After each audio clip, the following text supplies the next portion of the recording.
Within Nutrien Ag Solutions, we've invested $500 million in our biological platform, a host of opportunities producing food and fiber in a more sustainable manner. And I think that is an exciting frontier. Welcome to the Farm Smart Podcast, presented by Nutrien Ag Solutions, where every month we're talking to sustainable agriculture experts from throughout the industry. As the leading source of insight for growers on evolving their sustainability practices while staying grounded in agronomic proof, Farm Smart is where sustainability meets opportunity. We don't just talk change, we're in the field helping you identify the products, practices, and technologies that bring the future to your fields faster. I'm Dr. Sally Fliss, Director of Program Design and Outcome Management. And I'm Dusty Weiss, and we're joined now by Jeff Tarsi, President of Global Retail at Nutrien Ag Solutions. Jeff, thank you for joining us. Good to see you again. Hey, I'm excited about you two joining me in my office here in Memphis today and look forward to a good conversation. So, the launch of this podcast 3 years ago coincided with the announcement of some pretty ambitious sustainability programs and goals for Nutrien Ag Solutions. And in the time since then, we've transitioned through the post-COVID world, quote unquote. There have been supply chain issues, labor shortages, war in Europe, just a few of the things that we've made it through during that time. You've also been transitioning during that time into the role of President of Global Retail. So how have you ensured that the company keeps its eye on the ball with sustainability during all these unpredictable times? First of all, it's hard to believe that was 3 years ago that we had that discussion. You always ask yourself, where does time go?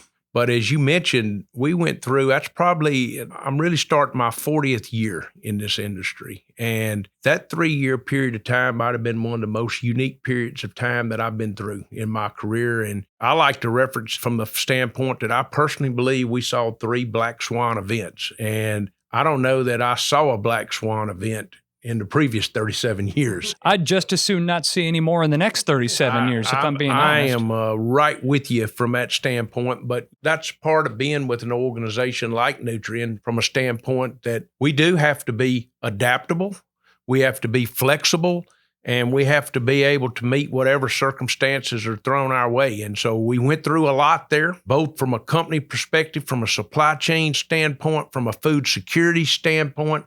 And I'm happy to report today that we went through all of that and we were able to service our customers, and we were able to keep our eye on the ball as it related to sustainability. You hit some peaks and valleys, and when you're worried about food security, the first thing you're worried about is producing enough food to feed a growing population. One of the things that bothered me a little bit when we went through that is that I felt like some of the other things did take a back seat during that period of time. But now we're back. We're out of supply chain issues. We obviously still have the conflict in the Ukraine, and we've got a conflict over in the Middle East as well that we're dealing with today. But we've also gotten ourselves back refocused as an organization, and more so than an organization, as an industry, on the things that we need to be doing to grow and produce food and fiber in a sustainable manner. Jeff, as Dusty mentioned in the opening statement there, we talked about some really big, ambitious goals around sustainability when we started all this in 2021, and how sustainability is kind of a culture change shift in the discussions we might have with growers and crop consultants on the ground. So what have you seen as you've traveled around North America over the last 3 years, and how maybe some of those discussions have shifted as you interact with our people on the ground in the field? Yeah, I think anything, and like any initiatives, and especially new initiatives that we introduce, again, as an industry, not just as Nutrien, but being a leader in our field, we want to be the leader in all of these areas. The one thing that this doesn't change, even though the initiatives do change, is the education part of it. So people use the word sustainability a lot, and they use it very loosely. I like to say they really like to use it at 40,000 and 100,000 feet. But nothing gets done as it relates to sustainability until it happens at the ground level and on the farm. And so one of the things that I've seen is that we had a lot more educating to do in that arena than anybody thought. But again, how do you know how much you need to do when you're really evolving into a new practice? I like to think of it in that manner. And so we've done a lot of education. We've also, in our organization, number one, we have 4,000 agronomists globally, and we service 600,000 customers. And so we have a huge part of that responsibility. And probably more so than the education part of it is building that solution for that grower that allows him to grow a crop or produce food and fiber in a sustainable manner. And so I think, number one, we've spent a lot more time from an education standpoint. Number two, we've done a lot of work to figure out how we need to collaborate with other people in the industry, namely people that are making food ingredients and food products. And what's that part we play? And look, we play a part, and we know that because they're knocking on our door every day. Why are they knocking on our door every day? Because we have 600,000 customers that happen to be growers where all this starts. And so we're continuing to learn. And that process is nowhere near done yet, in my opinion. And I'd like to share some ideas with you. Just in the last month, I travel internationally quite a bit, and I'm amazed when I go to other continents and other countries, and I see the intense desire that they have around sustainability. Australia, I would have to term it as a leader in the field. And really and truthfully, those growers didn't have a lot of choice. They don't have all the things that we have from an annual rainfall standpoint, topsoil and richness of the soil and such. And so they're doing the things that are absolutely necessary that allow them to continue in their production of food. And so they've adapted to practices over there really quickly. I just arrived back this morning, literally hours ago, from Brazil. And I can tell you that the Brazilian growers have a lot of interest as well in how do they preserve their soil in a better way? How do they get on the forefront of sustainability? Because it's all about marketing your products with the end user in mind and being attractive to these companies that are taking the products that our growers produce and putting them into food products. And the last thing I'll mention is that 3 weeks ago, I found myself in the absolute jungles of Malaysia, and we were visiting an extremely large potash customer to Campotex, and we were in a palm plantation, and the agronomists there were educating us on their practices for growing palm, which is converted into palm oil. And they just kept going through these programs that they have as it relates to sustainability and producing sustainable palm oil. And I asked a lot of questions about the different prescriptions that they had and the different solutions, and they would answer back, well, that doesn't fit what we want to do from a sustainability standpoint. And so it's quite amazing to me, and that this is one area we normally lead in North America, but I can tell you that every area that's producing food is interested in how they can do it in a more sustainable manner. Well, and I think to follow on your comments on that whole idea of the 40,000 foot aspect, right? So many times when we're talking to that next step downstream, getting away from the field, they're at a very high level. And I like to remind them that what we do on the ground every day with growers, what those crop consultants are doing every day with growers is trying to optimize productivity, increase efficiency, which all give us these sustainable outcomes. So at the end of the day, doing the better agronomy that we want to do with growers every day is the sustainability answer. And then working with them, like you say, to find what is the thing that they're trying to solve for that we can help find the right solution to meet those goals. That's correct. And look, I've said this all through my career, and I believe this so strongly, that our greatest conservationists we have in the world are our farmer customers. And, if you think about it, the land, the soil, the waterways, that's their largest investment that they have, the largest balance sheet item that they have, and it's their ticket to produce income. And so it's not a difficult job in working with these customers, no matter where you are, because they're interested to begin with. Now, one of the issues that we have is that today we don't see a steady, reliable income stream that comes when a grower chooses to change his practice to do something in a more sustainable manner.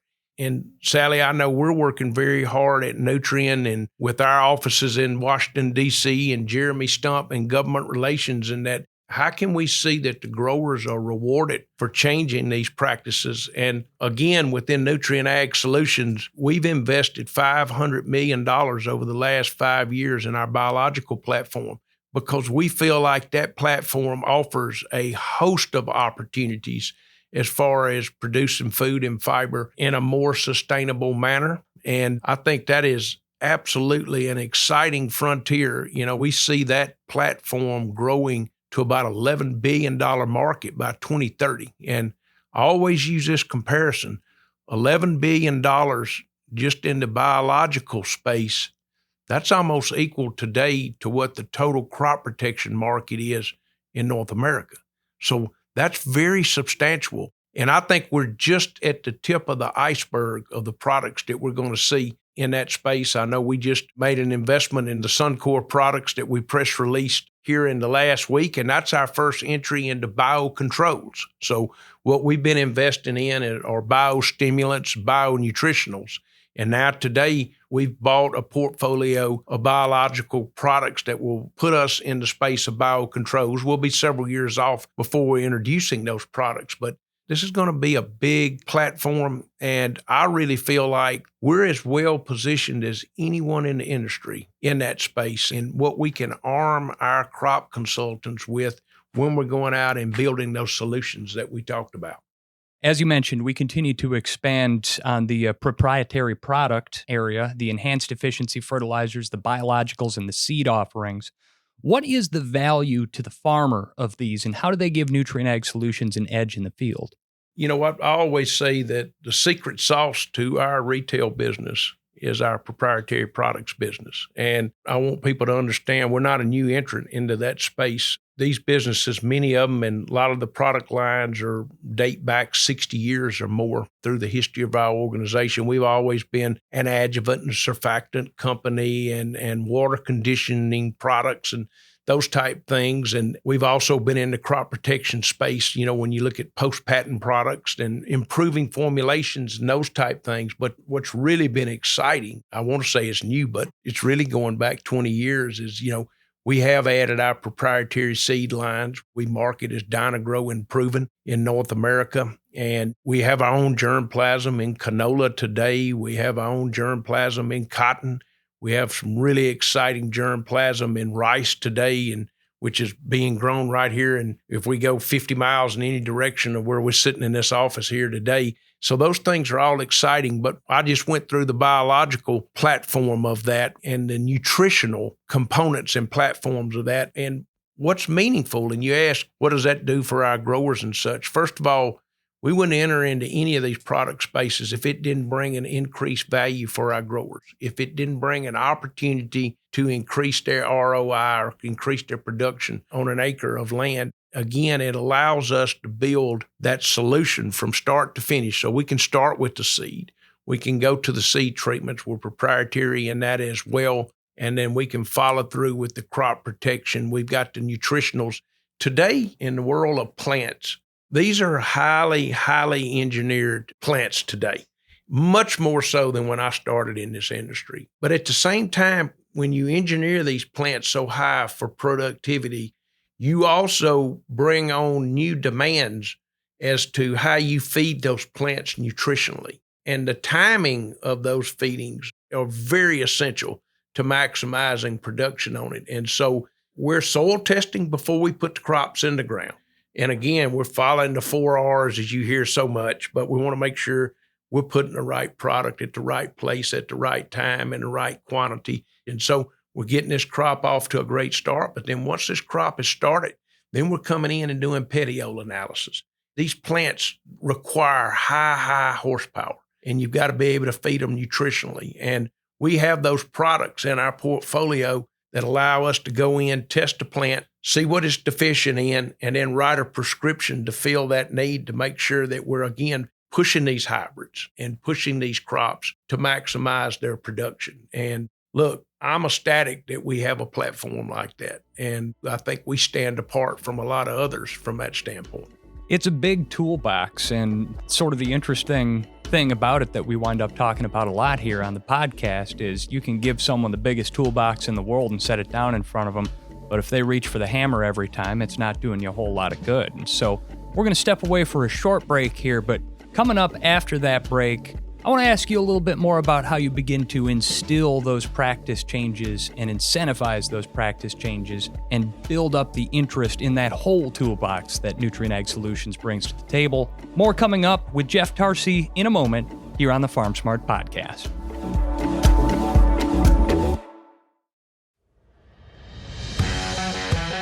FarmSmart is the core of Nutrien Ag Solutions' sustainable agriculture offerings, leading the field with growers to record positive environmental impacts while identifying and embracing new revenue streams. In leveraging practices and products and recording your outcomes, your reward for making informed agronomic decisions will be waiting for you in our digital sustainability platform. The data you input can help set a baseline, identify opportunities for continued improvement, and help qualify you for market access opportunities. We're here to maximize incentives and help ensure the legacy of your operation. Getting started with FarmSmart is easy. Log in or create an account with Agrible, then track your data and get paid. Getting started now means we can get to the future faster. FarmSmart, where sustainability meets opportunity. NutrienAgSolutions.com/FarmSmart. This is the FarmSmart podcast presented by Nutrien Ag Solutions. I'm Dusty Weiss along with Sally Fliss, and we're talking today with Jeff Tarsi, the president of global retail at Nutrien Ag Solutions. And Jeff, whenever we announce a new offering or an initiative, there's always going to be growers, early adopters who are going to rush right out and they're going to dive right in on it. They're going to try it. But over the past few years, we've also created some incentive programs that help improve the ROI for growers. And how has that helped drive interest in these practices and improve the financial sustainability for growers in the field?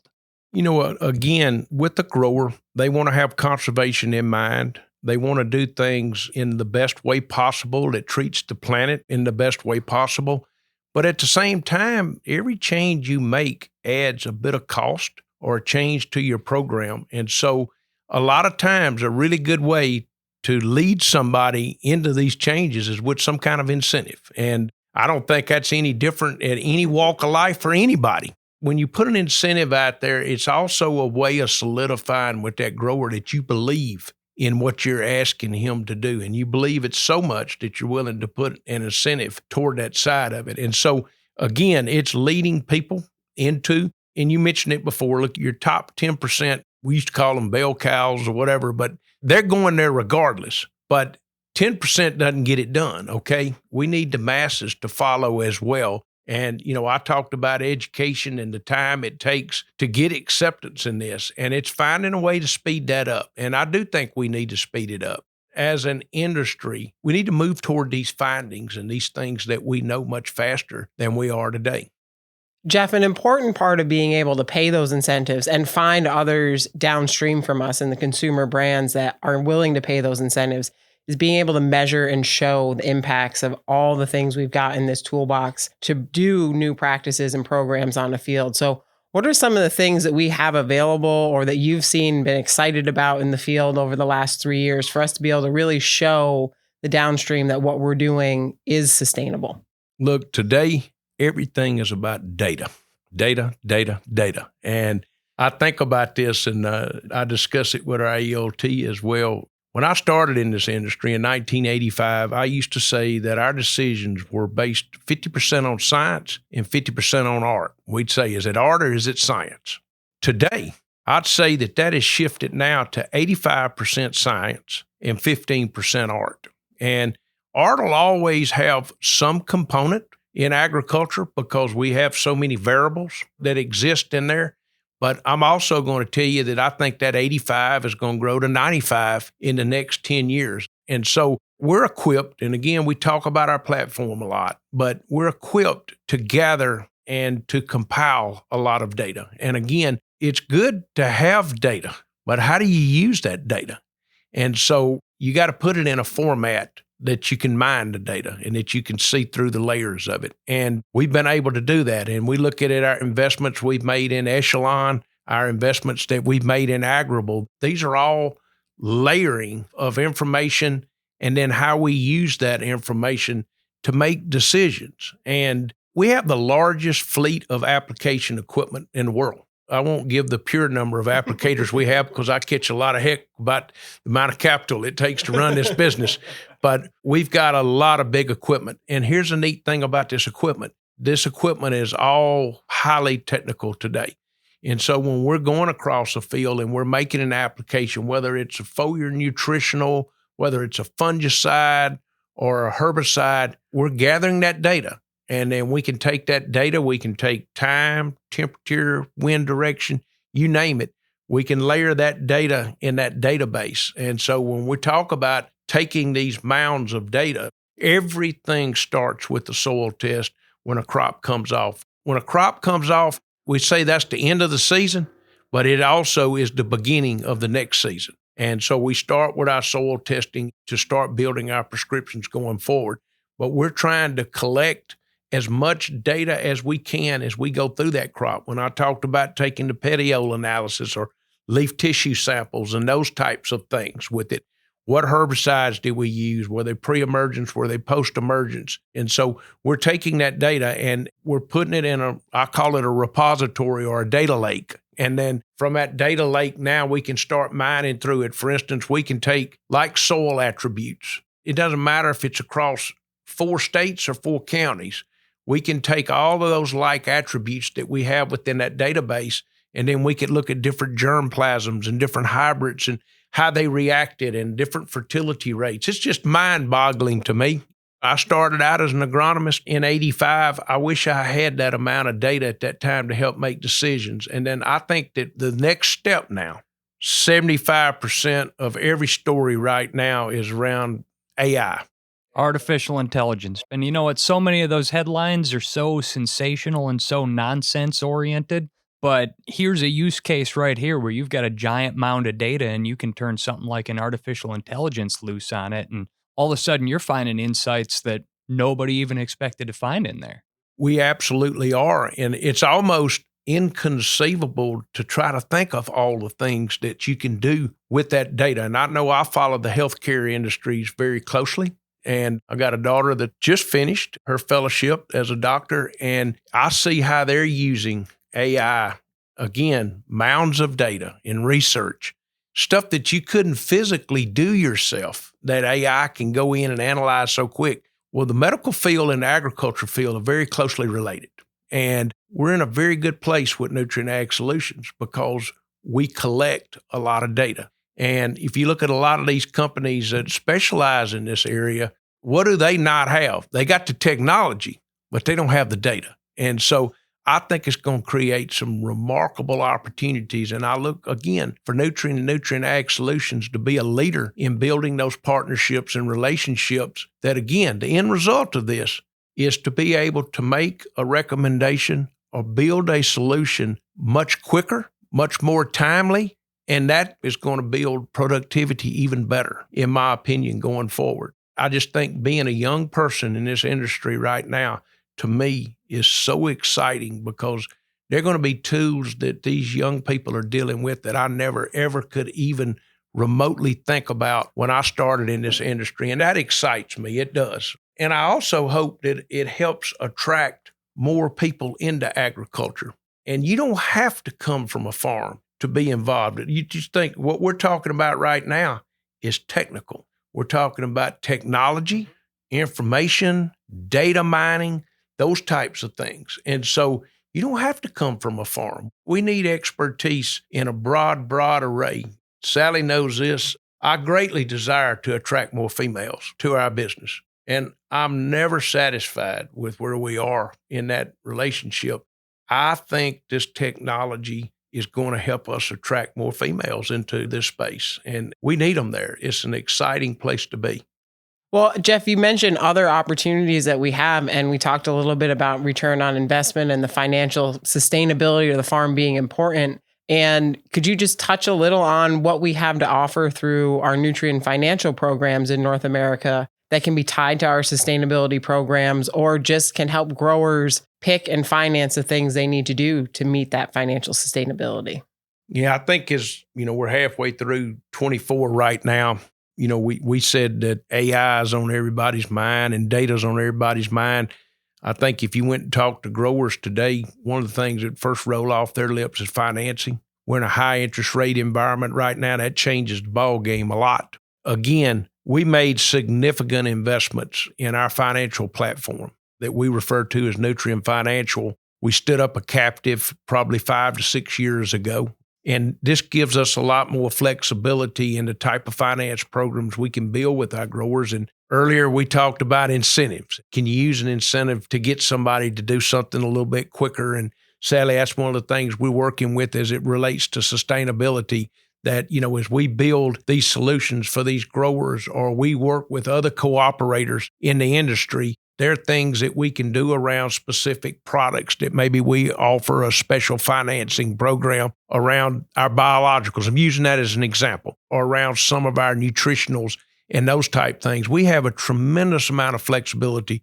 We also work very closely with our multinational cooperators out there as well. And they'll have specific products that they'll want to put in a solution we're building around sustainability. And they'll also allow us through Nutrien Financial or help subsidize that in a way that incentivizes a grower to, hey, let's try this out and we can offer you this incentive to do it. And again, you do all that in the name of hoping that that leads to adoption and leads to a faster rate of adoption. It's not tricking anybody. We already know the results. I always say this: I will never ask one of my agronomists to go out and sell something to a grower that I would not personally leave this office and go sell myself.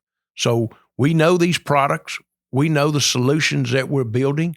We test them. Sadly, we've got 4 farms in North America that are our farms, and I don't mean a 5 or 10 acre farm, but very large research centers that we test all of these products on before we go to our growers with the solution. We can't allow them to take that risk. So when we go out there with that solution, it's tested, it's tried, we know the results with it. Jeff, a lot of water under the bridge, a lot of the air through the engine in the years since we started this podcast and the years since you ascended to your role as president here. But I did go back and listen to episode 2 of this podcast, which is the first time I met you. We had you as our first real guest on the podcast here. And you said at the time, this was back in 2021, that you thought sustainability was going to become table stakes in the world of agriculture. And certainly I think that's a statement that I think has aged very, very well. But when you look at where agriculture is now and where Nutrien Ag Solutions is now, how would you say the conversation around sustainability has changed over the last 3 years? We referred to this back just a bit in that I do, and I'm always honest in my assertions. I think we got kicked off course. The industry did a bit as we dealt with some of the black swan events that we've talked about. But at the same time, and when I said that I think it'll become table stakes, and I still very much feel that way, at the end of the day, we will produce the products in the ways that our consumers have a demand for them. And so if consumers want a certain product and they want that certain product produced or grown in a certain way, then that's what we're going to do. That's what we're going to lead our growers to do. And that's what our growers are going to set up their practices to do. And I think that obviously we have a much more educated consumer base today around food production, food security. They're interested in it. I'll give you an example. When I have free time, I love going into the schools here in Shelby County. And I like to go into the STEM programs that a lot of the public schools have here and such. And I'm trying to get them interested in agriculture. And some days I can tell it's just not gelling with them. Most of them don't know where their food comes from. They don't know how it got on their table. I mean, very elementary stuff. If somebody said they had a donut for breakfast, I said, what's the donut made out of? They have no idea. Came off the donut tree, right? Flour. Yeah. And it came from wheat. But here's when I see them perk up. If I mention sustainability, all the heads raise and the eyes get focused on you. They know that word, and in their mind, whatever that definition is that they think they understand about it, is something that interests them. And that's what tells me, if I'm sitting talking to a 6th grade class, or I'm sitting talking to juniors and seniors in high school, that's your next level of consumer that's buying our goods and services and food and fiber and such. And I can tell you, sustainability resonates with them. Most of them, it's something they're interested in, but they don't correlate that it starts at the farm. They just think it just magically appears in the food. And so I like this. I like the fact that that's something they're interested in. And I'll ask before I start these classes, who's interested in agriculture for a career? I've been in classrooms before when no one raised their hand, okay? Then when I talk about sustainability, I ask when I leave, and most of the time I got 30% of the classroom that's got their hand raised that they're interested, because that's something they're interested in, and it relates and it touches back to what we do on a farm. And I always say this. My dad used to tell me this. He was in the farm equipment business, and he'd say, son, you better pay attention to what your customer is telling you that they want. And our customer really at the end of the day is the consumer. Now, our direct customer, Nutrien Ag Solutions, is the grower, but the grower's customer is the consumer. And so you always have to have your eye on the consumer. What are their habits? Do they have a change in preference of the things that they like or how they want to see it grown and such? And so we got a lot of jobs we do every day, but that's part of it. We got to anticipate what we think consumer demand is, and then we got to figure out a structure and a platform in which to accomplish that. Well, and certainly at Nutrien Ag Solutions, we talk about feeding the future together as being the mission that drives us. And when you're talking about the future, there's nothing quite as rooted in the future as a classroom full of kids. And so certainly I think that you've got your finger on the pulse of something there. And it's a great message, a great mission all the way across the board. And we sure appreciate you taking the time to join us yet again to tell us a little bit more about it. Jeff Tarsi, the president of Global Retail at Nutrien Ag Solutions, thank you so much for joining us on this episode of the Farm Smart Podcast. My pleasure. And that is going to conclude this episode of the Farm Smart Podcast. New episodes arrive every month, so make sure you subscribe to the Farm Smart Podcast in your favorite app and visit nutrienagsolutions.com/farmsmart to learn more. The Farm Smart Podcast is brought to you by Nutrien Ag Solutions with editing by Mackie Mukunda. And the Farm Smart Podcast is produced by PodCamp Media, branded podcast production for businesses, podcampmedia.com. I'm Dusty Weiss for Nutrien Ag Solutions. Thanks for listening.